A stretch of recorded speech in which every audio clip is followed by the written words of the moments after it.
तो आइए बात करते हैं थायराइड ग्लैंड के बारे में। थायराइड ग्लैंड जो है ये क्या है, बॉडी की लार्जेस्ट एंडोक्राइन ग्लैंड है। क्या है? लार्जेस्ट एंडोक्राइन ग्लैंड है। लार्जेस्ट एंडोक्राइन ग्लैंड है। ठीक।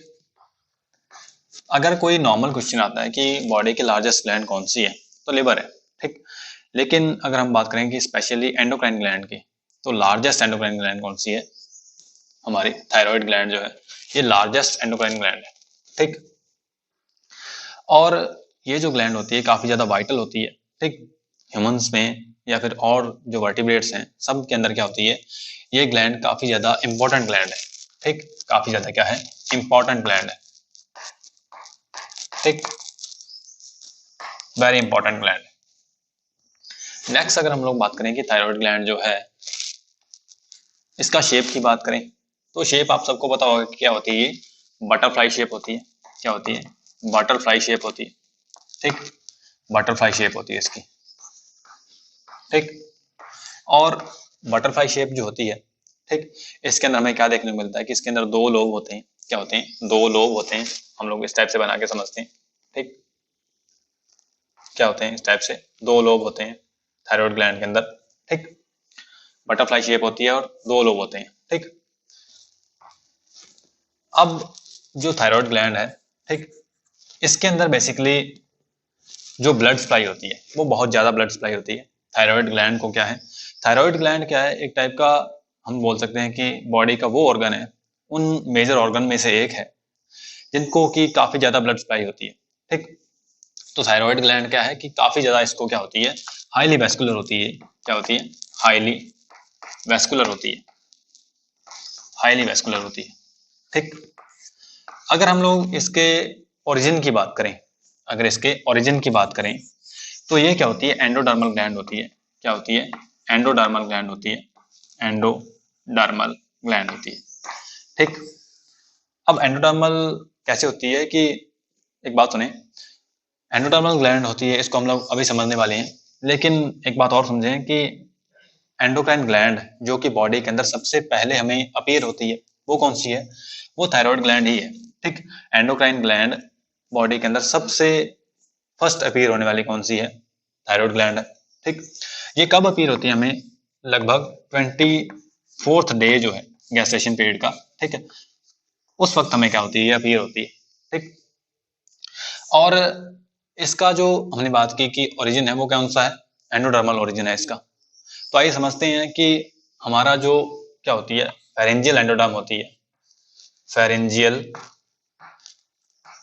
एंडोडर्म जो होती है, ठीक, फेरेंजियल एंडोडर्म की बात करें तो जो फेरिंग्स होता है हमारा, ठीक, जो फेरिंग्स है उसका जो फ्लोर होता है, ठीक, फेरेंजियल एंडोडर्म के अंदर क्या होगा, फेरिंग्स का फ्लोर वाला बेसिकली पोर्शन, कौन सा? फेरिंग्स का फ्लोर वाला पोर्शन। ठीक। फेरिंग्स का जो फ्लोर होता है वहां से क्या होती है, डेवलप होती है। ठीक। प्लस में न्यूरल क्रेस्ट भी इसके अंदर क्या करता है, न्यूरल क्रेस्ट क्या करता है इसके अंदर अपना कंट्रीब्यूशन करता है। ठीक। तो हम बात कर रहे हैं कि कहां से डेवलप होती है, basically floor of the pharynx से। कब? एम्ब्रियोनिक कंडीशन के अंदर। कब? एम्ब्रियोनिक कंडीशन के अंदर। ठीक। एम्ब्रियोनिक कंडीशन में क्या होता है कि floor of the pharyngeal endoderm वहां से क्या होती है, डेवलप होती है। ठीक। और हम लोग अगर सिंपल वे में बात करें कि इसका जो डेवलपमेंट है, इसका जो ओरिजिन है, ठीक, जब एम्ब्रियो होता है तो उसका जो लोकेशन हम लोग बात करें कि हेड रीजन के पास में होती है, लगभग यहाँ पे होती है। ठीक। एकदम अपर साइड में होती है, सिफेलिक रीजन के पास में होती है। ठीक। लेकिन बाद में क्या होता है कि ये जो ग्लैंड है हमारे यहाँ पर नेक रीजन के चली जाती है। इसके लोकेशन देखेंगे हम लोग, ठीक, कहाँ पर चली जाती है, नेक रीजन में चली जाती है। अब नेक रीजन में जब ये ग्लैंड जाती है तब एक बात और ध्यान रखें कि आपने टंग के बारे में पढ़ा होगा। ठीक। थोड़ा सा उसको डिस्क्राइब करते हैं। ये मान लीजिए क्या है, हमारी टंग है। टंग के अंदर 3 पार्ट होते हैं बेसिकली, ठीक है, एपेक्स रीजन, एपेक्स रीजन, ठीक, और ये क्या है, टंग की बॉडी है। ठीक। और पीछे वाला जो पोर्शन होता है टंग का उसे हम लोग रूट बोल देते हैं। क्या बोल देते हैं? रूट। ठीक। एक बात ध्यान से सुने कि जो रूट है वहां पर क्या पाए जाते हैं, लिंगुअल टॉन्सिल्स पाए जाते हैं। क्या पाए जाते हैं? लिंगुअल टॉन्सिल्स पाए जाते हैं। ठीक। लिंगुअल टॉन्सिल्स पाए जाते हैं। और जब रूट बॉडी से अलग होता है तो एक structure inverted V shape structure ऐसी होती है, ठीक है, वो यहाँ पर पाई जाती है। वो क्या होती है, यहाँ पर पाई जाती है, इस टाइप से एक स्ट्रक्चर होती है इन्वर्टेड वी शेप, ठीक, वो यहाँ पर पाई जाती है। इस इन्वर्टेड वी शेप जो स्ट्रक्चर है ये वाली, इसको हम लोग क्या बोल देते हैं, सल्कस टर्मिनलिस बोल देते हैं। क्या बोलते हैं, सल्कस टर्मिनलिस, सल्कस टर्मिनलिस बोलते हैं, ठीक। अब सल्कस टर्मिनलिस के ऊपर यहाँ पर एकदम जो टिप है, यहाँ पर हमें क्या देखने को मिलता है, एक पोर देखने को मिलता है, ठीक। क्या देखने को मिलता है, एक पोर देखने को मिलता है, एक फोरामन हमें देखने को मिलता है। उसे हम क्या बोल देते हैं, फोरामन सीकम बोलते हैं। क्या बोलते हैं, फोरामन सीकम, फोरामन सीकम, सीकम बोलते हैं, ठीक, फोरामन सीकम बोलते हैं। अब ध्यान से बात समझें कि जो थायराइड ग्लैंड है वो हमारे डेवलप कहाँ पे होती है, बेसिकली हेड रीजन के पास में। और हेड रीजन के बाद में जो ग्लैंड है वो कहाँ पर शिफ्ट हो जाती है, हमारे नेक रीजन के अंदर, ठीक। जब ये शिफ्ट होती है, जब ये ग्लैंड शिफ्ट होती है नेक रीजन में, तब क्या होता है कि इसे टंग को क्रॉस करना पड़ता है, ठीक। और टंग को जब ये क्रॉस करती है और नेक रीजन में पहुंच जाती है, तो टंग में हमें एक फोरामन जो सीकम है ये बाद में अपीयर होता है, ठीक है, क्योंकि इसी पोर के थ्रू एम्ब्रियोनिक कंडीशन के अंदर जो थायराइड ग्लैंड है वो सिफेलिक रीजन से नेक रीजन में जाती है, ठीक। तो बाद में हमें क्या है, एडल्ट स्टेज के अंदर ये पोर हमें बोल सकते हैं कि अवशेष की फॉर्म में देखने को मिलता है, ठीक। क्या देखने मिलता है, अवशेष की फॉर्म में हमें बाद में देखने को मिलता है, ठीक। तो फोरामन सीकम से ही क्या होता है, ये जो ग्लैंड है ये नेक रीजन में जाती है। इतनी बात समझ आई होगी आपको, ठीक। और नेक्स्ट बात करें कि ये जो ग्लैंड है, जो ग्लैंड है, ठीक, इसकी हिस्ट्री बहुत ज्यादा पुरानी है, ठीक। ऐसा नहीं है कि इस ग्लैंड के बारे में बाद में हमें पता चला, ये काफी ज्यादा पुरानी है, लगभग 1400 बीसी तक क्या था। आपने एक बुक का नाम सुना होगा, सुश्रुत संहिता, सुश्रुत, सुश्रुत संहिता, ठीक। उसके अंदर भी क्या है, हमें इसका जिक्र सुनने को मिलता है थायराइड ग्लैंड का, ठीक। गोइटर का जिक्र वहां पर किया गया है, ठीक, गोइटर का जिक्र किया गया है, हाइपरथायरॉयडिज्म का जिक्र किया गया है, हाइपोथायरॉयडिज्म का जिक्र उसमें किया गया है सुश्रुत संहिता में, ठीक। तो आइए इसके बारे में थोड़ा और जानते हैं। थायराइड ग्लैंड जो है, थायराइड ग्लैंड जो है ये 3 हार्मोन को सिक्रीट करती है। क्या करती है, 3 हार्मोन को सिक्रीट करती है, 3 हार्मोन्स को, ठीक, 3 हार्मोन को सिक्रीट करती है। देखते हैं कौन कौन से। बेसिकली जो 3 हार्मोन्स हैं ये कौन कौन से हैं, T3 है, T4 है, ठीक, एंड एक और है कैल्सिटोनिन। कौन सा है, कैल्सिटोनिन, ठीक। अब ध्यान से बात सुनिए, जो T3 और T4 है, T3 को हम क्या बोलते हैं, ट्राई आयोडोथायरोनिन। क्या बोलते हैं, ट्राई आयोडोथायरोनिन बोलते हैं। T3 को हम क्या बोलते हैं, ट्राई आयोडोथायरोनिन बोलते हैं, ठीक। और T4 को हम लोग क्या बोलते हैं, टेट्रा आयोडोथायरोनिन बोलते हैं, टेट्रा आयोडोथायरोनिन बोलते हैं, ठीक। ट्राई आयोडोथायरोनिन इसको क्यों बोलते हैं, क्योंकि इसके अंदर क्या होते हैं, 3 आयोडीन जुड़े होते हैं, ठीक। और T4 के अंदर क्या होते हैं, इसको टेट्रा बोलते हैं क्योंकि इसके अंदर 4 आयोडीन जुड़े होते हैं। इसके स्ट्रक्चर हम लोग देखने वाले हैं। जो T3 और T4 हैं, ठीक, T4 को हम लोग थायरोक्सिन भी बोलते हैं। क्या बोलते हैं, थायरोक्सिन भी बोलते हैं, थायरोक्सिन हार्मोन बोलते हैं, ठीक। जो T3 और T4 है, ये जो दोनों हार्मोन्स हैं ये बॉडी में हर एक सेल के ऊपर अपना फंक्शन करते हैं, बॉडी में हर एक सेल के ऊपर अपना काम करते हैं, ठीक। बेसिकली ये क्या करते हैं, मेटाबॉलिज्म को कंट्रोल करते हैं। क्या करते हैं, मेटाबॉलिज्म को कंट्रोल करते हैं, ठीक, मेटाबॉलिज्म को क्या करते हैं, ये कंट्रोल करते हैं। लेकिन जो कैल्सिटोनिन है ये बेसिकली जो बोन्स होती है हमारी वहां पर काम करता है, ठीक, बोन ग्रोथ को, और बोन के अंदर जो कैल्शियम होता है वहां पर क्या करता है कि अपना इफेक्ट दिखाता है, ठीक। तो बेसिकली 3 हार्मोन हमने पढ़े, कौन कौन से, T3, T4 एंड कैल्सिटोनिन, ठीक। ये तीनों हार्मोन कौन करता है, सिक्रेट करती है थायराइड ग्लैंड, ठीक। अब हम लोग क्या करते हैं कि थायराइड ग्लैंड को थोड़ा और डीप में समझने की ट्राई करते हैं, ठीक। एक बात और सुने कि थायराइड ग्लैंड की हम लोग पोजीशन के बारे में बात कर लेते हैं, ठीक। जो थायराइड ग्लैंड है, पहली बात तो क्या है, ये बाइलोब्ड ग्लैंड है, ठीक है, हमने बात की ये क्या है, दो लोब हैं इसके, बाइलोब्ड ग्लैंड है। और ये जो दोनों लोब हैं ये एक जंक्शन के थ्रू जुड़े रहते हैं। बेसिकली हम लोग इसे एच शेप ग्लैंड भी बोलते हैं, ठीक है, एच शेप जैसा हमें दिखता है। और ये जो दोनों लोब हैं ये एक जंक्शन के थ्रू जुड़े रहते हैं। इसे क्या बोलते हैं, इसे बोलते हैं एस्थमस। क्या बोलते हैं, एस्थमस बोल देते हैं, ठीक। एक्चुअल में क्या बोलते हैं इसे, थायराइड एस्थमस बोल देते हैं, थायराइड एस्थमस बोल देते हैं, ठीक। और इस टाइप से क्या होता है कि ये ग्लैंड प्रेजेंट होती है। अब हम लोग बात करें कि इसकी लोकेशन की, ठीक है। और ह्यूमंस के अंदर अगर इसका वेट की बात करें, ह्यूमंस के अंदर इसका वेट कितना होता है, लगभग वेट जो है ह्यूमंस के अंदर 25 to 35 ग्राम इसका क्या होता है, वेट होता है, ठीक। रेप्टाइल्स के अंदर एक बात ध्यान से सुने कि ये बाइलोब नहीं होती है, यूनिलोब्ड होती है, एक ही लोब होता है, सिंगल लोब होता है रेप्टाइल्स में, ठीक। इसकी लोकेशन की बात करें हम लोग तो लोकेशन क्या होती है इसकी, लोकेशन क्या होती है इसकी, नेक रीजन में, ठीक है। और अगर हम लोग स्पेसिफिकली बात करें तो क्या होता है, just below the larynx, in front of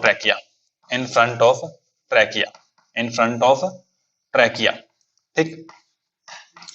ये क्या है इसकी लोकेशन है, मतलब लैरिंग्स के नीचे एडम सेपल हमें जो मेल्स के अंदर प्रीडोमिनेंट दिखता है, ठीक, उसके नीचे होती है और ट्रैकिया के सामने होती है, ठीक।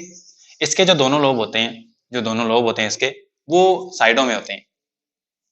आइए स्ट्रक्चर समझने की कोशिश करते हैं। जो थायराइड ग्लैंड है हमने बात की कि ये क्या है, बाइलोब्ड ग्लैंड है, क्या है, बाइलोब्ड ग्लैंड है, ठीक, बाइलोब्ड ग्लैंड है, एच शेप ग्लैंड है, ठीक, हमने ये भी बात की।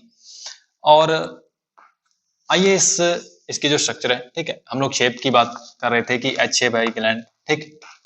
हम लोग एक बात और यहाँ पर नोट करते हैं कि इसका जो पेरीमीटर है वो क्या होता है, ठीक है। इसका माप हम लोग देख लेते हैं कि ये जो ग्लैंड है, ठीक, ये 5 सेंटीमीटर क्या होती है, लॉन्ग होती है, 5 सेंटीमीटर लॉन्ग होती है, ठीक। 3 सेंटीमीटर वाइड होती है, ये 3 सेंटीमीटर वाइड होती है, ठीक। और 2 सेंटीमीटर ये थिक होती है। इसकी जो थिकनेस है वो कितनी होती है, 2 सेंटीमीटर होती है। और जो एस्थमस होता है, ठीक, एस्थमस जो होता है हम लोग उसकी बात करें तो वो क्या होता है, लगभग 1.25 सेंटीमीटर क्या होता है, थिक होता है। क्या होता है, 1.25 सेंटीमीटर का जो होता है, ठीक, 1.25 सेंटीमीटर क्या है, ये एस्थमस का नाप है। क्या है, एस्थमस, ठीक, एस्थमस। ये हमने बेसिक नॉलेज इसके बारे में देखी। आइए थायराइड ग्लैंड की जो स्ट्रक्चर है उसको और ज्यादा थोड़ा डीप में समझने की ट्राई करते हैं, ठीक। एक बात ध्यान रखें कि जो थायराइड ग्लैंड है इसके अंदर क्या पाए जाते हैं, फॉलिकल्स पाए जाते हैं। क्या पाए जाते हैं, फॉलिकल्स पाए जाते हैं, ठीक। उन्हें क्या बोल देते हैं हम लोग, थायराइड फॉलिकल्स बोल देते हैं। क्या पाए जाते हैं यहाँ पर, फॉलिकल्स पाए जाते हैं, फॉलिकल्स पाए जाते हैं, फॉलिकल्स, ठीक। आइए फॉलिकल को हम लोग समझने की ट्राई करते हैं। जो फॉलिकल्स हैं वो क्या होते हैं, स्फेरिकल स्ट्रक्चर्स होती हैं एक्चुअल में। क्या होती हैं, स्फेरिकल स्ट्रक्चर्स होती हैं। क्या होती हैं, स्फेरिकल स्ट्रक्चर होती हैं इस टाइप से, ठीक। और स्फेरिकल स्ट्रक्चर होती हैं, इनको बनाने वाली जो सेल्स होती हैं, ठीक, इनको बनाने वाली जो सेल्स होती हैं उन्हें हम क्या बोलते हैं, थायरोसाइट्स बोलते हैं। क्या बोलते हैं, थायरोसाइट्स बोलते हैं, ठीक। इस टाइप से क्या बोलते हैं, थायरोसाइट बोलते हैं। और ये जो सेल्स होती हैं थायरोसाइट, ठीक है, ये जो थायरोसाइट सेल्स हैं जब ग्लैंड एक्टिव नहीं होती है, जब नॉर्मल ग्लैंड होती है, ठीक है, जब वो एक्टिव नहीं है, जब वो काम नहीं कर रही है, तब ये जो सेल्स हैं थायरोसाइट सेल्स, ठीक है, एक्चुअल के अंदर क्या है, एपिथेलियल सेल्स हैं। मतलब इन्हें क्या चाहिए, बेसमेंट मेम्ब्रेन चाहिए ग्रो करने के लिए। बेसमेंट मेम्ब्रेन के ऊपर क्या करती हैं, ये ग्रो करती हैं, ठीक। बेसमेंट मेम्ब्रेन के ऊपर क्या करती हैं, ग्रो करती हैं, ठीक। तो आइए थोड़ा और डिटेल में समझते हैं। तो थायराइड ग्लैंड के अंदर क्या पाए जाते हैं, काफी सारे फॉलिकल्स पाए जाते हैं इस टाइप से, ठीक। काफी सारे क्या पाए जाते हैं, फॉलिकल्स पाए जाते हैं। और फिर उन फॉलिकल्स को कौन बनाता, कौन एक्चुअल के अंदर, एपिथेलियल सेल्स। कौन बनाता है, एपिथेलियल सेल्स, इस टाइप से, ठीक। काफी ज्यादा ये फॉलिकल्स पाए जाते हैं, ठीक। इन फॉलिकल्स का अगर हम लोग माप देखें, ठीक है, तो वेरी करता है ये। तो कितना होता है इसका माप, इसका जो माप होता है वो 0.0 0.02 mm से लेकर 0.9 mm तक हो सकता है। क्या हो सकता है? 0.02 mm से लेकर इसका जो माप है वो कितना हो सकता है? 0.9 mm तक हो सकता है।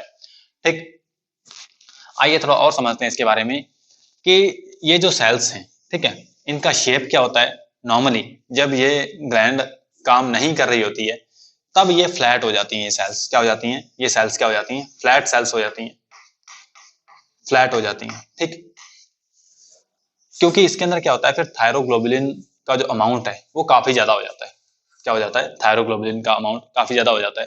ठीक, और थायरोग्लोबुलिन जो होता है वो काफी ज्यादा पाया जाता है इस स्पेस के अंदर जिसको कि ये जो सेल्स हैं कवर कर रही हैं। ठीक, एक खाली स्पेस है उसको क्या करती हैं, ये सेल्स कवर करती हैं और इसे क्या बोल देते हैं हम लोग? ल्यूमन बोल देते हैं उस स्पेस को। क्या बोल देते हैं? ल्यूमन। ठीक, ल्यूमन के अंदर क्या पाया जाता है? थायरोग्लोबुलिन पाया जाता है और उस थायरोग्लोबुलिन को हम लोग क्या बोल देते हैं नॉर्मल लैंग्वेज के अंदर? कोलॉइड बोल देते हैं। क्या बोल देते हैं? कोलॉइड। ठीक, और कोलॉइड एक्चुअल के अंदर है क्या? थायरोग्लोबुलिन है। समझ आई बात? इसको हम लोग और थोड़ा डिटेल में समझने की कोशिश करते हैं। आइए, अब ये जो सेल्स हैं, ठीक है, हमने बात की कि जब ग्लैंड जो है वो काम नहीं करे, इनएक्टिव है, तब थायरोग्लोबुलिन का जो अमाउंट है या फिर क्लोइड का जो अमाउंट है वो ज्यादा होता है और वो क्या करता है? प्रेशर एक्सर्ट करता है, तो जो सेल्स है वो फ्लैट हो जाती हैं। लेकिन जब ये सेल काम कर रही होती है, जब ये सेल हार्मोन को रिलीज कर रही होती है, ठीक है, जब ये ग्लैंड काम कर रही होती है, ठीक है, तब क्या होता है कि यहाँ से T3 T4 का फॉर्मेशन किया जाता है। ठीक, और उसको बाहर निकाला जाता है, सिक्रीशन किया जाता है। तब मतलब क्या होता है कि कोलोइड का अमाउंट कम हो जाता है। तब जो सेल्स हैं, तब जो सेल्स हैं ये क्या है? फ्लैट सेल्स होती हैं इनएक्टिव स्टेज में। इनएक्टिव स्टेज के अंदर क्या होती है? जो सेल्स हैं ये वाली, ये क्या होती हैं? फ्लैट होती हैं। लेकिन जब एक्टिव फेज आता है तब ये सेल्स क्या हो जाती हैं? क्यूबॉइडल हो जाती हैं। क्यूबॉइडल या फिर कोलिमनर शेप भी हो जाती हैं। क्या हो जाती हैं? कोलिमनर शेप भी हो जाती हैं। ठीक, कब? जब ये सेल काम कर रही होती है। ठीक, जब ये सेल क्या होती है? एक्टिव होती है। अब एक्टिव कब होगी? ये सेल एक्टिव कब होगी? हमें पता है कि जो पिट्यूटरी ग्लैंड है वो क्या करती है? एक हार्मोन, थायराइड स्टिमुलेटिंग हार्मोन को सिक्रेट करती है। क्या करती है? TSH को सिक्रेट करती है, हम लोग पढ़ चुके हैं। जब वो हार्मोन का सिक्रेशन होता है तब क्या होता है कि ये ग्लैंड एक्टिव होती है। ग्लैंड एक्टिव होने का मतलब क्या है कि इसके अंदर जो फॉलिकल्स हैं वो एक्टिव हो जाते हैं। ठीक, और तब क्या होता है? जो हार्मोन होता है T3 और T4 उसका सिक्रेशन किया जाता है। ठीक, तब क्या होती है? ग्लैंड एक्टिव होती है। एक बात ध्यान रखें कि जो फीमेल्स होती हैं, जो फीमेल्स होती हैं उसके अंदर इसका जो साइज है वो बड़ा होता है। ठीक है, साइज जो है ग्लैंड का, ठीक है, फीमेल्स में बड़ा होता है।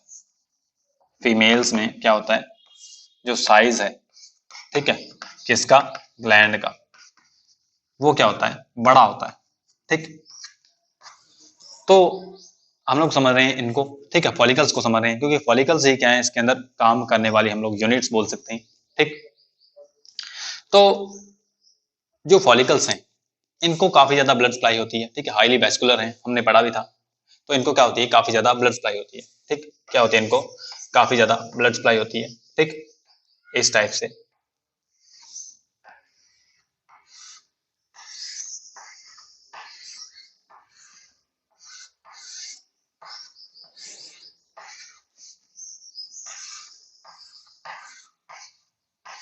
क्या होती है? इनको जो फॉलिकल्स हैं इनको काफी ज्यादा ब्लड की सप्लाई की जाती है। ठीक, इस टाइप से। ये क्या है? एक्चुअल के अंदर ब्लड वेसल्स हैं जो कि ब्लड को सप्लाई कर रही हैं यहाँ पे। ठीक, और इसके अलावा ये जो ग्लैंड है, ठीक है, जो एच शेप ग्लैंड होती है इसके अंदर ये फॉलिकल्स काफी ज्यादा होते हैं, हमने बात की। और ये फॉलिकल्स जो हैं ये प्रेजेंट कहाँ पर होते हैं? बेसिकली एक ग्राउंड सब्सटेंस, एक ग्राउंड सब्सटेंस जहाँ पर ये प्रेजेंट होते हैं उसे हम लोग क्या बोल देते हैं? स्ट्रोमा बोलते हैं। क्या बोलते हैं? स्ट्रोमा। क्या बोलते हैं? स्ट्रोमा के अंदर क्या होते हैं? बेसिकली ये जो फॉलिकल्स होते हैं ये प्रेजेंट होते हैं। ठीक, ये जो सेल्स हैं, कौन सी? थायरोसाइट्स जो सेल्स हैं, ठीक, इनके अलावा कुछ एक सेल्स जो होती हैं वो बाहर प्रेजेंट होती हैं, इन फॉलिकल्स के बाहर प्रेजेंट होती हैं। ठीक है, बेसिकली हम लोग बोल सकते हैं कि स्ट्रोमा में प्रेजेंट होती हैं। तो बेसिकली स्ट्रोमा किसका बना है? कनेक्टिव टिश्यू का बना है। किसका बना है? कनेक्टिव टिश्यू का बना है। ठीक, कनेक्टिव टिश्यू का बना है। और वो सेल्स कहाँ पर होती हैं? इसी स्ट्रोमा के अंदर प्रेजेंट होती हैं। उन्हें क्या बोलते हैं हम? पेरीफोलिकुलर सेल्स बोलते हैं। क्या बोलते हैं? पैरा फॉलिकुलर या फिर पेरी फॉलिकुलर सेल्स बोलते हैं। क्या बोलते हैं? पैरा फॉलिकुलर सेल्स बोलते हैं। क्या बोलते हैं? पैरा फॉलिकुलर सेल्स बोलते हैं। ठीक, जो पैरा फॉलिकुलर सेल्स हैं ये कैल्सिटोनिन को सिक्रेट करती हैं। ये क्या करती हैं? कैल्सिटोनिन को सिक्रेट करती हैं। ठीक, कैल्सिटोनिन को सिक्रेट करती हैं। और जो फॉलिकल्स हैं, ठीक है, या जो थायरोसाइट्स हैं, ये किसको करती हैं? ये T3 और T4 को सिक्रेट करती हैं। ठीक, तो ये हमने क्या किया है कि जो ग्लैंड है बेसिकली इसकी हिस्टोलॉजी को समझने की हमने ट्राई की है। क्या किया हमने? इसकी हिस्टोलॉजी को समझने की ट्राई की है। ठीक, आइए थोड़ा और हम लोग डीप में जानते हैं इसके बारे में, ताकि हमें जो थायराइड का सिंथेसिस है वो हमें इजीली समझ में आ जाए। ठीक, जो बेसिकली हम लोग क्या करते हैं, इस एक सेल को बाहर निकाल के देखते हैं। ठीक, इस टाइप से।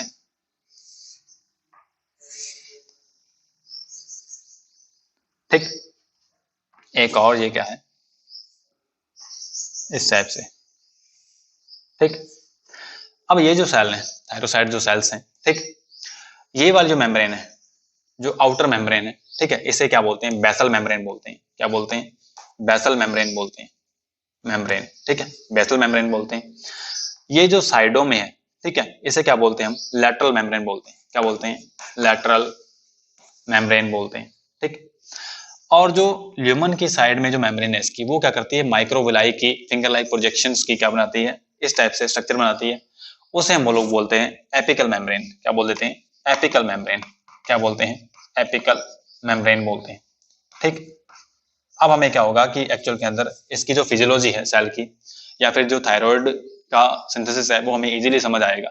ठीक, तो और क्या होता है इसके अंदर? बेसिकली न्यूक्लियस जरूर प्रेजेंट होता है सेल के अंदर। ठीक, ये क्या है? न्यूक्लियस है। तो आप ये जो जो मेम्ब्रेन है इनके नाम जरूर याद रखें, कौन कौन से हैं। बेसल मेम्ब्रेन है, ठीक, ये क्या है? साइड में जो है ये लैटरल मेम्ब्रेन है। और जो फिंगर लाइक प्रोजेक्शन जिसने बना रखे हैं, ये क्या है? ये एपिकल मेम्ब्रेन है। ये क्या है? एपिकल मेम्ब्रेन है। और इस तरफ क्या है एक्चुअल में? बेसिकली इस तरफ क्या है? इस तरफ ल्यूमन प्रेजेंट है। क्या प्रेजेंट है? ल्यूमन प्रेजेंट है। जो खाली स्पेस है वो यहाँ पर प्रेजेंट है। ठीक, क्या प्रेजेंट है? यहाँ पर ल्यूमन प्रेजेंट है। ठीक, तो आइए हम लोग अब क्या करते हैं कि जो सिंथेसिस है थायराइड ग्लैंड का, जिसको क्या बोलते हैं हम लोग, सॉरी, थायराइड हार्मोन जो है उनके सिंथेसिस को हमने समझने की ट्राई करते हैं। आइए पढ़ते हैं थायराइड हार्मोन का सिंथेसिस।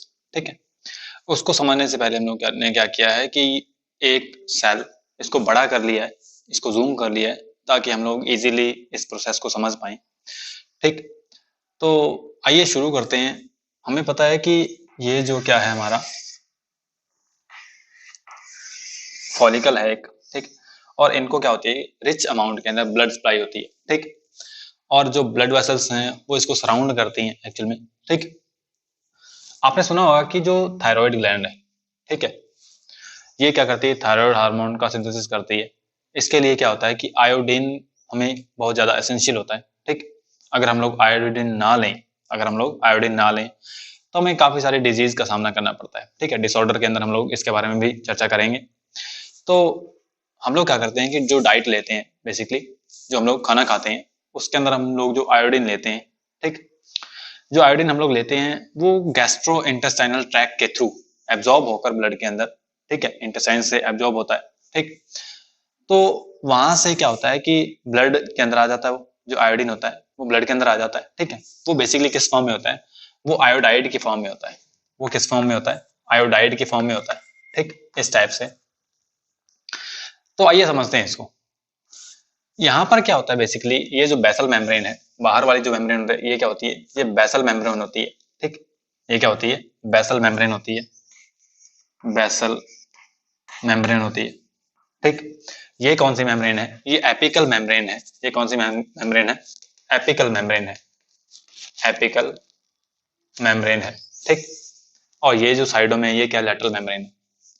आइए समझते हैं कि जो आयोडाइड्स हैं वो कहाँ पर आ चुके हैं? इस थायराइड ग्लैंड के पास आ चुके हैं। और जो भी हम लोग, एक बात ध्यान से सुने, कि हम लोग जितना भी आयोडीन लेते हैं, जितना भी हम लोग आयोडीन लेते हैं, उसका 20% जो होता है वो आयोडीन जो हम लेते हैं उसका 20% थायराइड ग्लैंड यूज कर लेती है, और बाकी जो अमाउंट बचता है, जो बाकी अमाउंट बचता है वो यूरिन के थ्रू एक्सक्रीट कर दिया जाता है। ठीक, तो आइए अब हम लोग क्या करते हैं, थायराइड हार्मोन जो है इनके सिंथेसिस को समझने की ट्राई करते हैं। यहाँ पर क्या है, ब्लड के अंदर आयोडाइड्स प्रेजेंट है। क्या प्रेजेंट है? आयोडाइड्स प्रेजेंट है। ठीक, जो कि नेगेटिव फॉर्म के अंदर है, आई नेगेटिव की फॉर्म में है। ठीक, आयोडाइड्स की फॉर्म में, इस टाइप से। तो यहाँ पर क्या होता है, हमारी जो बेसल मेम्ब्रेन होती है, ठीक, जो बेसल मेम्ब्रेन है, यहाँ पर क्या लगा होता है कि एक पंप लगा होता है। ठीक, एक पंप लगा होता है स्पेशल टाइप का। ठीक, सोडियम पोटेशियम पंप जिसको बोलते हैं हम लोग, सोडियम पोटेशियम पंप बोलते हैं। ठीक, सोडियम पोटेशियम पंप बोलते हैं। ये पंप क्या करता है, बेसिकली एनर्जी लगाकर, सोडियम पोटेशियम एटीपीएस पंप होता है। ये क्या होता है? एटीपीएस पंप बोलते हैं इसको। ठीक, ये क्या करता है कि एनर्जी लगा के, बेसिकली ये जो आयोडाइड्स हैं ये कहाँ पर आएंगे, यहाँ पर स्ट्रोमा में आ जाएंगे, और स्ट्रोमा से फिर क्या होंगे, ये एक्टिवली यहाँ पर सेल के अंदर लेके जाए जाएंगे। ठीक, एक्टिवली क्यों बोला हमने, क्योंकि यहाँ पर पहले से ही काफी ज्यादा अमाउंट होता है आयोडाइड्स का। ठीक है, एक्चुअल में यहाँ पर आते आते आयोडीन हो जाता है। आयोडाइड्स या फिर आयोडीन जो है यहाँ पर पहले काफी ज्यादा प्रेजेंट होते हैं, क्योंकि पहले भी ये जो पंप है इसने काम किया होगा। ठीक, तो यहाँ पर आयोडीन काफी ज्यादा होगा। तो against the concentration gradient, against the concentration gradient जब कोई काम किया जाता है तब वहां पर क्या लगता है, एटीपी लगती है, एनर्जी लगती है। तो यहाँ से क्या होता है कि स्ट्रोमा से, यहाँ से स्ट्रोमा के अंदर बेसिकली क्या होता है, जो आयोडाइड्स होते हैं ये थोड़े होते हैं, आयोडाइड्स का जो अमाउंट है वो थोड़ा होता है। ठीक, आयोडाइड्स का जो अमाउंट थोड़ा होता है। तो ये जो पंप होता है ये क्या करता है, इन आयोडाइड्स को ले आता है किधर, इधर इस सेल के अंदर ले आता है। ठीक, एक्टिवली क्या करता है, इन आयोडाइड्स को ले आता है। ठीक, हम लोग क्या करेंगे कि स्टेप वाइज इसको समझने की ट्राई करेंगे। ठीक है, काफी सारे स्टेप बनेंगे, उसके बाद में सारे स्टेप्स को हम लोग क्या कर लेंगे, कंबाइन कर लेंगे, ताकि हमारा जो कंसेप्ट एकदम क्लियर रहे। तो यहाँ पर बेसिकली होता क्या है कि ये जो आयोडाइड्स हैं, ये जो आयोडाइड्स हैं, ठीक, ये यहाँ पर आ चुके हैं, और ये जो क्या है हमारा, ये वाली जो साइड है, ये ल्यूमेन वाली साइड है। ठीक है, यहाँ पर क्या होता है, कोलोइड प्रेजेंट होता है, थायरोग्लोबिन प्रेजेंट होता है। ठीक, और थायरोग्लोबिन जो है, जो थायरोग्लोबिन है वो क्या एक्चुअल के अंदर ग्लाइकोप्रोटीन है। क्या है एक्चुअल में, ग्लाइकोप्रोटीन है। क्या है, ग्लाइकोप्रोटीन है। ठीक, क्या एक टाइप का ग्लाइकोप्रोटीन है। आइए समझने की ट्राई करते हैं भी, ग्लाइकोप्रोटीन तो बाद में बनेगा, पहले तो प्रोटीन बनेगा ना। ठीक, वो कैसे बनेगा, थायराइड जो ग्लैंड होती है उसके अंदर जो फॉलिकल्स के जो ये सेल है बेसिकली, इसके अंदर क्या होता है, एक न्यूक्लियस भी होता है। ठीक, और जब न्यूक्लियस के अंदर क्या होते हैं, काफी सारा डीएनए मटेरियल होता है, और इसके अंदर जीन्स भी होते हैं। वो जीन अपने आप को एक्सप्रेस करते हैं। क्या करते हैं, वो जीन अपने आप को एक्सप्रेस करते हैं। ठीक, कैसे एक्सप्रेस करते हैं, एमआरएनए बना के एक्सप्रेस करते हैं। क्या करते हैं, एमआरएनए बना के एक्सप्रेस करते हैं। ठीक, और ये जो एमआरएनए होता है न्यूक्लियस से बाहर आता है, और फिर ये एमआरएनए कहां पर जाता है, राइबोसोम्स के पास में जाता है, किस लिए, ट्रांसलेशन के लिए। तो यहां से फिर क्या बनता है, प्रोटीन बन जाता है। क्या बन जाता है, प्रोटीन बन जाता है, एक लंबा प्रोटीन बन जाता है। अब लंबा प्रोटीन जो बना है इसमें आपको पता है कि अमीनो एसिड्स बहुत सारे होंगे, इसमें क्या होंगे, अमीनो एसिड्स होंगे। लेकिन हमारे लिए जो यहाँ पर कंसर्न की बात है वो बेसिकली टायरोसिन जो अमीनो एसिड है वो हमारे लिए क्या है, एक इंपॉर्टेंट यहाँ पर अमीनो एसिड है, वो हमारे यहाँ पर काम आएगा। ठीक, यहाँ पर क्या होता है कि ये जो हमारा पूरा पूरा प्रोटीन बना है, ठीक, इस चेन के अंदर बेसिकली इस पॉलीपेप्टाइड चेन के अंदर क्या होंगे, टायरोसिन रेजिड्यू होंगे। क्या होंगे, काफी सारे टायरोसिन रेजिड्यू होंगे। ठीक, आइए देखते हैं, मान लीजिए यहाँ पर ये क्या है, ये टायरोसिन प्रेजेंट है, रेजिड्यू। ठीक है, इसके बाद में एक टायरोसिन यहाँ पर प्रेजेंट है, एक टायरोसिन यहाँ पे प्रेजेंट है। ठीक, एक टायरोसिन यहाँ पे प्रेजेंट है। ठीक, यहाँ पर भी क्या है, टायरोसिन प्रेजेंट है, टायरोसिन प्रेजेंट है। ठीक, ऐसा नहीं है कि सिर्फ टायरोसिन ही प्रेजेंट होगा यहाँ पर। ठीक है, इसके अलावा भी बहुत सारे अमीनो एसिड्स प्रेजेंट होंगे, लेकिन हमारे लिए जो कंसर्न की बात है वो क्या है, सिर्फ टायरोसिन ही है। ठीक, तो बेसिकली हम लोग क्या करते हैं कि यहाँ पर एक बात और ध्यान रखें, ये जो टायरोसिन है ये क्या है, टायरोसिन की रेजिड्यू पाए जाते हैं इस प्रोटीन के अंदर। ठीक है, पॉलीपेप्टाइड चेन के अंदर। और क्या किया जाता है, ये जो पॉलीपेप्टाइड चेन बनी है, ठीक है, कहाँ पर है ये? बेसिकली राइबोसोम अपना जो कंटेंट होता है, जो पॉलीपेप्टाइड चेन होती है, उसको कहाँ पर डालते हैं? एंडोप्लाज्मिक रेटिकुलम में डालते हैं। और एंडोप्लाज्मिक रेटिकुलम उसको क्या करती है? फर्दर प्रोसेस करती है। ठीक, आपको पता होगा कि जो एमआरएनए जब ट्रांसलेट होता है तो जो पॉलीपेप्टाइड चेन बनती है वो एंडोप्लाज्मिक रेटिकुलम के क्या जाती है? ल्यूमन में जाती है। ठीक, और वहां से वेसाइकल के अंदर पैक होकर फिर कहाँ जाती है? गोल्जी बॉडी के पास जाती है। और गोल्जी बॉडी फिर क्या करता है? उसका ग्लाइकोसाइलेशन करता है। क्या करता है? ग्लाइकोसाइलेशन करता है। तो ये जो प्रोटीन होता है ये क्या बन जाता है? ग्लाइकोप्रोटीन बन जाता है। क्या बन जाता है? ग्लाइकोप्रोटीन बन जाता है। ठीक, और गोल्जी बॉडी फिर क्या करता है? उसको बाहर ट्रांसफर कर देता है। ठीक है, बाइसाइकिल में पैक करके। तो इस सेल के अंदर अब हो क्या रहा है? बेसिकली यहाँ से जो ये क्या बन चुका है? ग्लाइकोप्रोटीन बन चुका है, जिसके अंदर क्या है? टायरोसिन के रेजिड्यू हैं काफी सारे। ठीक, तो अब यहाँ पर एक स्टेप में ये था, एक स्टेप में ये था। आइए समझते हैं कि बेसिकली ये जो आयोडाइड्स हैं ये क्या है? इनऑर्गेनिक आयोडाइड्स हैं। क्या है? इनऑर्गेनिक आयोडाइड्स हैं। ठीक, अब इनऑर्गेनिक आयोडाइड्स जो हैं क्या किया जाएगा? इनका ऑक्सीडेशन किया जाएगा। क्या किया जाएगा? ऑक्सीडेशन किया जाएगा और इनको क्या बनाया जाएगा? आयोडीन के फॉर्म में कन्वर्ट किया जाएगा। ठीक, क्या किया जाएगा? आयोडीन के फॉर्म में कन्वर्ट किया जाएगा। आपको समझ आएगी बात कि यहाँ पर क्या हो रहा है? ऑक्सीडेशन हो रहा है। तो आयोडाइड से क्या बन चुका है? आयोडीन बन चुका है। ठीक, अब ये जो आयोडीन है, ध्यान से बात सुने, ये इनऑर्गेनिक आयोडीन है। क्या है? इनऑर्गेनिक आयोडीन है। और ये जो हमारा क्या है? प्रोटीन बना है। कौन सा? ग्लाइकोप्रोटीन बना है। कौन सा प्रोटीन बना है? ये ग्लाइकोप्रोटीन बना है। ठीक, अब क्या होगा कि जो टायरोसिन रेजिड्यू हैं, जो टायरोसिन रेजिड्यू हैं, इनके साथ में क्या जोड़ा जाएगा? इस इनऑर्गेनिक आयोडीन को जोड़ा जाएगा। ठीक है, इनऑर्गेनिक आयोडीन को जोड़ना क्या कहलाता है? यहाँ पर ऑर्गेनिफिकेशन कहलाता है। क्या बोलते हैं उसे? हम ऑर्गेनिफिकेशन बोलते हैं। क्या बोलते हैं? ऑर्गेनिफिकेशन बोलते हैं। क्या बोलते हैं? ऑर्गेनिफिकेशन बोलते हैं। ठीक, इनऑर्गेनिक आयोडीन को टायरोसिन के साथ में जोड़ना है। कहां पर जोड़ना है? टायरोसिन के साथ में जोड़ रहे हैं, तो उस प्रोसेस को क्या बोलते हैं हम लोग? ऑर्गेनिफिकेशन बोलते हैं। ठीक, अब होता क्या है कि ये जो काम है जोड़ने का, ठीक, ये जो काम है जोड़ने का, किसको जोड़ने का? ये जो टायरोसिन रेजिड्यू हैं, यहाँ पर टायरोसिन जो रेजिड्यू हैं, इनके साथ में आयोडीन को जोड़ने का काम जो है वो कौन करेगा? एक्चुअल में एक एंजाइम जो कहां पर प्रेजेंट है? ल्यूमिनल जो सरफेस है, ठीक, या एपिकल मेम्ब्रेन हम लोग बोलते हैं, वहां पर प्रेजेंट होता है काफी ज्यादा इंपॉर्टेंट एंजाइम थायराइड परऑक्सीडेज। क्या कर रहा है? परऑक्सीडेज ऑक्सीडेशन भी कर रहा है इसका। ठीक, हम लोगों ने समझने की ट्राई की है। एक्चुअल में क्या होता है कि ये जो आयोडाइड्स होते हैं ये यहाँ पर आते हैं। ठीक, पहले आयोडाइड्स होते हैं यहाँ पर आते हैं और ये जो प्रोटीन है ये भी यहाँ पर आता है। ठीक है, और इसके बाद में क्या होते हैं कि इस आयोडीन को जोड़ा जाता है इन टायरोसिन रेजिड्यू के साथ में।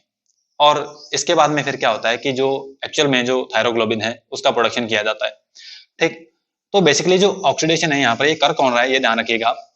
थायराइड परऑक्सीडेज जो एंजाइम एपिकल मेम्ब्रेन के अंदर प्रेजेंट है वो करेगा। ठीक, इसको हम लोग इस टाइप से लिख सकते हैं कि यहाँ पर ये क्या होगा?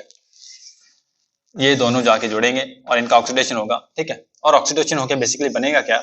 यहाँ पर आयोडीन बन जाएगा। ठीक, ये काम कौन करेगा ऑक्सीडेशन का? थायराइड परऑक्सीडेज जो एंजाइम है ये करेगा। ठीक, ये जो प्रोटीन है इसके साथ अंदर जो हमारे ये क्या है? टायरोसिन रेजिड्यू प्रेजेंट है। अब टायरोसिन के साथ में क्या जोड़ना है? हमें आयोडीन को जोड़ना है। क्या करना है? आयोडीन को जोड़ना है। ठीक है, मतलब इनऑर्गेनिक आयोडीन को जोड़ना है इस प्रोटीन के साथ में। ठीक है, तो इस प्रोसेस को क्या बोलते हैं? ऑर्गेनिफिकेशन बोलते हैं। और वो काम भी कौन करता है? वो काम भी थायराइड परऑक्सीडेज ही करता है। ये काफी ज्यादा इंपॉर्टेंट एंजाइम है। ये क्या है? काफी ज्यादा इंपॉर्टेंट एंजाइम है जो कि एपिकल मेम्ब्रेन के अंदर प्रेजेंट होता है। तो ये जो प्रोटीन है, ठीक है, अब मान लीजिए ये प्रोटीन है। ठीक है, हम लोग क्या करते हैं? इसको थोड़ा बड़ा करते हैं और समझने की ट्राई करते हैं। यहाँ पर क्या है कि ये टायरोसिन रेजिड्यू प्रेजेंट होंगे यहाँ पर। ये प्रोटीन है। ठीक, ये काम कर कौन रहा है? ये ध्यान रखिएगा कि थायराइड परऑक्सीडेज ही कर रहा है। कौन कर रहा है? थायराइड परऑक्सीडेज कर रहा है। ये मान लीजिए ये क्या है? एक टायरोसिन है, ये नेक्स्ट टायरोसिन। ठीक, बाद में बीच में और बहुत सारे अमीनो एसिड्स हैं इसके अलावा। ये इस टाइप से क्या है? टायरोसिन प्रेजेंट है। ठीक, तो अब होता क्या है कि जो आयोडीन प्रेजेंट है यहाँ पर, इस आयोडीन का क्या करना है, ऑर्गेनिफिकेशन करना है, जोड़ना है इसको आयोडीन रेजिड्यू के साथ में। कहां पर जोड़ना है, सॉरी, जो टायरोसिन रेजिड्यू है यहाँ पे जोड़ना है। तो क्या करता है ये एंजाइम, इसको जोड़ देता है, ठीक, ऑर्गेनिफिकेशन कर देता है। तो आइए देखते हैं, अगर यहाँ पर एक आयोडीन जोड़ता है, ठीक, यहाँ पर क्या होता है, एक आयोडीन जोड़ता है, ठीक है, और अगर एक आयोडीन जुड़ता है तो हम लोग इसको क्या बोलेंगे, यहाँ पर मोनो, क्या है, सिर्फ एक ही आयोडीन जुड़ा है, तो क्या बोलेंगे इसको हम, mono iodo, mono iodo tyrosine, क्या बोलेंगे, मोनो आयोडो टायरोसिन, ठीक, समझे बात, क्या बोलेंगे इसको, मोनो आयोडो टायरोसिन। नेक्स्ट जो रेजिड्यू है टायरोसिन का, उसके साथ में मान लीजिए किसने क्या किए, दो आयोडीन को जोड़ दिया, क्या किया, दो आयोडीन को जोड़ दिया, ठीक। तो अब इस टायरोसिन को हम लोग क्या बोलेंगे, डाई आयोडो टायरोसिन, क्या बोलेंगे, डाई आयोडो टायरोसिन, क्या बोलेंगे, डाई आयोडो टायरोसिन, ठीक, क्या बोलेंगे, डाई आयोडो टायरोसिन बोलेंगे, क्लियर। अब जो बाकी रेजिड्यू प्रेजेंट है इनके साथ में भी यही काम होगा। मान लेते हैं इसके साथ में क्या हुआ, इस टायरोसिन के साथ में दो आयोडीन जोड़ दिए गए, ठीक है। अब दो जोड़े गए तो यहाँ पर ये क्या बन गया, ये डाई आयोडो टायरोसिन बन गया, क्या बन गया, डाई आयोडो टायरोसिन, शॉर्ट में लिख दिया। यहाँ पर जो नेक्स्ट टायरोसिन है, यहाँ पर भी क्या हुआ कि इस टाइप से दो आयोडीन जोड़ दिए गए, तो क्या बन गया, यहाँ पर ये बन गया, ये भी क्या बन गया, डाई आयोडो टायरोसिन बन गया, ठीक, समझे बात। ये काम करा किसने, ये काम किया है इस थायराइड पेरोक्सीडेज ने, ठीक, क्या किया इसने, थायराइड पेरोक्सीडेज ने किया। ये काम बेसिकली हो कहां पर है, इस एपिकल मेम्ब्रेन में हो रहा है। एक ही एंजाइम नहीं है, काफी सारे एंजाइम यहाँ पर मेम्ब्रेन के अंदर प्रेजेंट है, इस टाइप से समझने की ट्राई कर रहे हैं हम लोग यहाँ पर। तो हो क्या रहा है यहाँ पर, इसने क्या किया, इसका ऑर्गेनिफिकेशन कर दिया। ऑर्गेनिफिकेशन करने के बाद में एक काम और करता है, ये जो थायराइड पेरोक्सीडेज है, ये क्या काम करता है कि ये जो टायरोसिन के रेजिड्यू हैं जो अलग अलग अभी तक, इनकी कपलिंग भी करता है, इनको जोड़ता भी है, इनकी स्टिचिंग भी करता है, इनको जोड़ता है, स्टिचिंग बोल सकते हैं, ठीक है।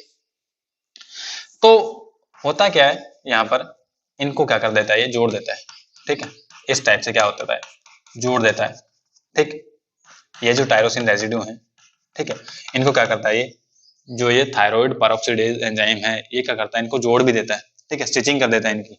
अब स्टिचिंग करता है तो इस प्रोसेस को अंदर हो क्या रहा है कि दो आयोडीन रेजिड्यू जुड़ रहे हैं, तो मतलब कपल बन रहे हैं, ठीक है। इस प्रोसेस को क्या बोलते हैं हम लोग, कपलिंग बोल देते हैं, क्या बोलते हैं, कपलिंग हो रही है यहाँ पर, कौन, क्या हो रहा है यहाँ पर, कपलिंग हो रही है, ठीक, कपलिंग।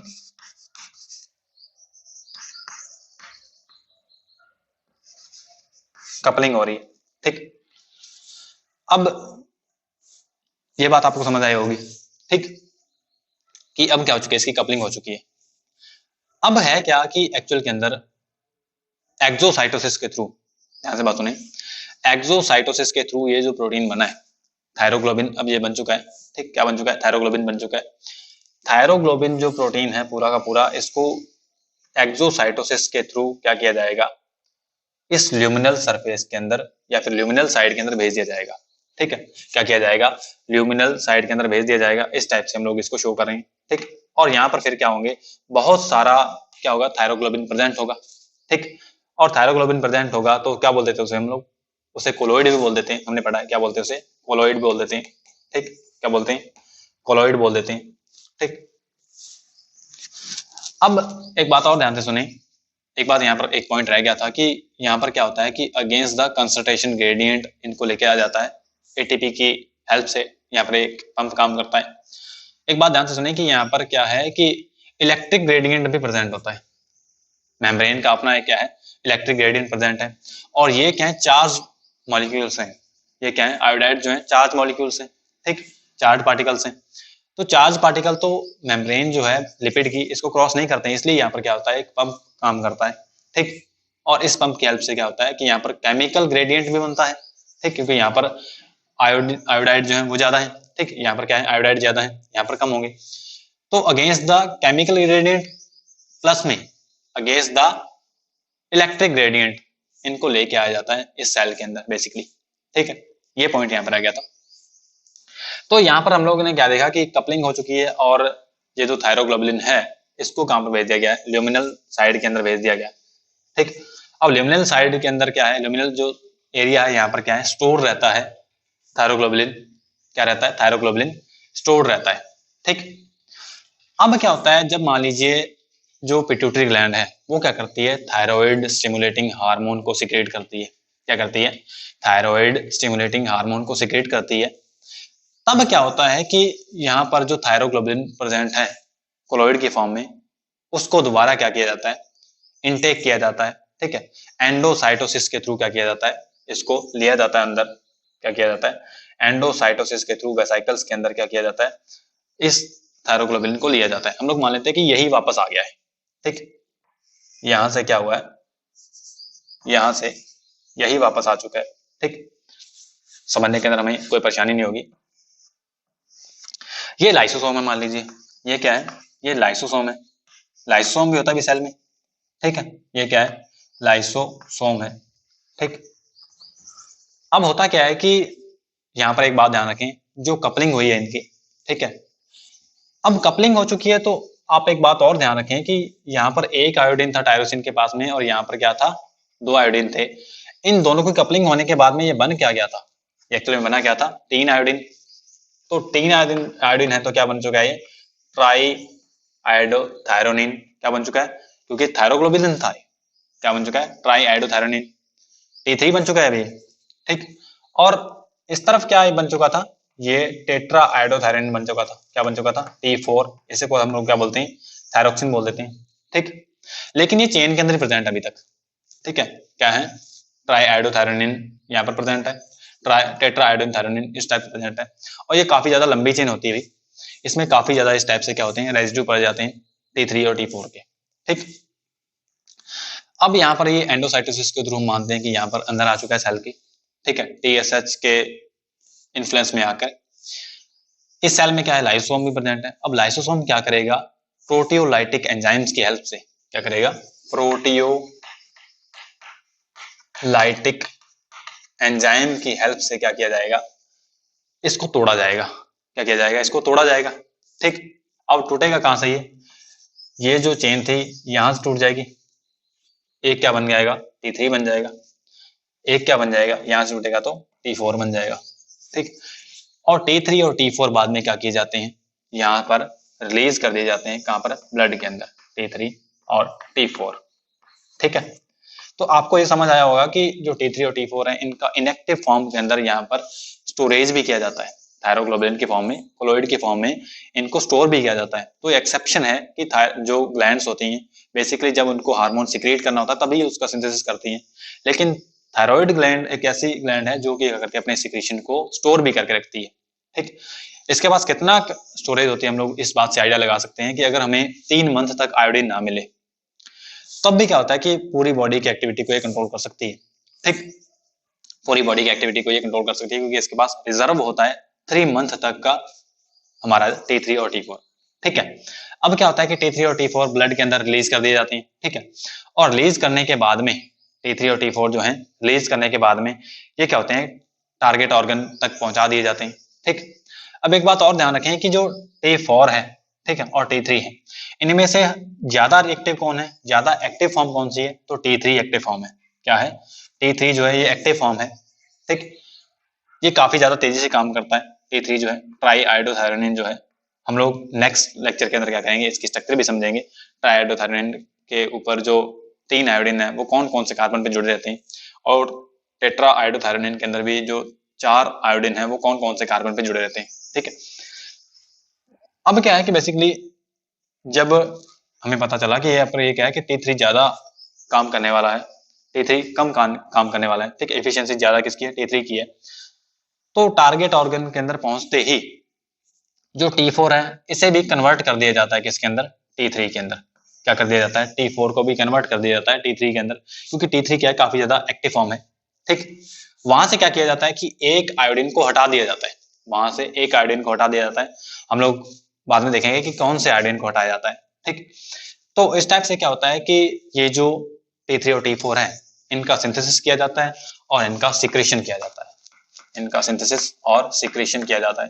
ठीक, उम्मीद आपको समझ आया होगा। ठीक, काफी ज्यादा सिंपल प्रोसेस है, इतनी ज्यादा कॉम्प्लेक्स नहीं है। ठीक है, यहाँ पर जो एक बहुत ही बेहतरीन एंजाइम थायराइड पेरोक्सीडेज, इसका आप ध्यान रखें, 3 काम कर रहा है ये। एक तो ऑर्गेनिफिकेशन कर रहा है, ठीक है, आयोडीन को जोड़ रहा है इस तरफ, ठीक है। एक तरफ क्या कर रहा है, आयोडाइड को आयोडीन के अंदर चेंज भी कर रहा है, ठीक है, मतलब ऑक्सीडेशन कर रहा है। पहला काम क्या है इसका, ऑक्सीडेशन, ऑक्सीडेशन, ठीक है। नेक्स्ट काम क्या है इसका, ऑर्गेनिफिकेशन। क्या काम है, ऑर्गेनिफिकेशन, ठीक है। ऑर्गेनिफिकेशन के बाद में एक काम और ये करता है कि ये जो टायरोसिन है इनको क्या करता है, जोड़ता भी, स्टिचिंग भी करता है, तो मतलब कपलिंग भी करता है, ठीक है। बहुत ही बेहतरीन एंजाइम थायराइड पेरोक्सीडेज, जो कि यहाँ पर कहाँ पर प्रेजेंट होता है, इसकी एपिकल जो मेम्ब्रेन है यहाँ पर प्रेजेंट होता है। ठीक, तो उम्मीद आपको ये समझ आया होगा थायराइड हार्मोन का सिंथेसिस एंड इसका सिक्रेशन। ठीक है, नेक्स्ट लेक्चर में हम लोग क्या देखेंगे कि जो थायराइड हार्मोन है इसके फंक्शंस क्या है।